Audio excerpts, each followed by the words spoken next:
So James Cook was this British guy in the 1700s who did a whole lot of discovering. In fact, he may have been the most significant discoverer of all time. If by all time you mean the late 1700s, and if by discoverer you mean someone who went and f***ed up a whole lot of shit. His first real voyage began in 1768, when Cook was a tender lad of 39. He was a captain of the Royal Navy, which at the time mostly did odd errands for the British monarch, who was George III at the time. This time, the errand was to sail really far away from Britain and then stare at the sun, so as to watch Venus go across it and learn sciencey stuff. In addition to astrology, the Brits were into geography, so they wanted to also find a mystical continent called Terra Australis. Now, no one had any proof that Terra Australis actually existed, but they decided that there just should be a continent way in the south, so they went looking for it.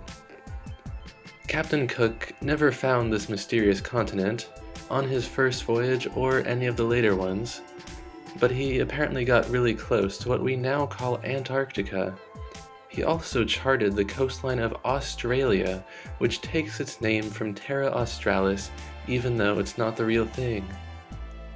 Now, perhaps Captain Cook would have eventually planted the Union Jack on the balmy inhabited shores of Antarctica if only he hadn't died prematurely. See, the problem with being an explorer is that it's really dangerous. So, there was Captain James Cook and his loyal crew, just minding their own business, trying to abduct the King of Hawaii, as one does, when all of a sudden the savage, barbaric natives brutally murdered the noble explorer. That was on Cook's ill-fated third voyage. Despite his unfortunate death, Cook left a rich legacy behind. Once word got back to England with the remnants of his crew, all of the aspiring explorers in England were inspired to f*** shit up all over the world, just like the great James Cook. His initial dealings with New Zealand, Australia, and Hawaii led to all three of those places being colonized by the wonderful Commonwealth of Great Britain, leading to centuries of domination and cultural suppression, which have definitely lightened up, but are still touchy issues to this day.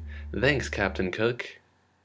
This video is part of an ongoing series called People Who F***ed Up the World But Thought They Were Helping. Subscribe to see them as they come out. And in the meantime, watch any of these wonderful videos.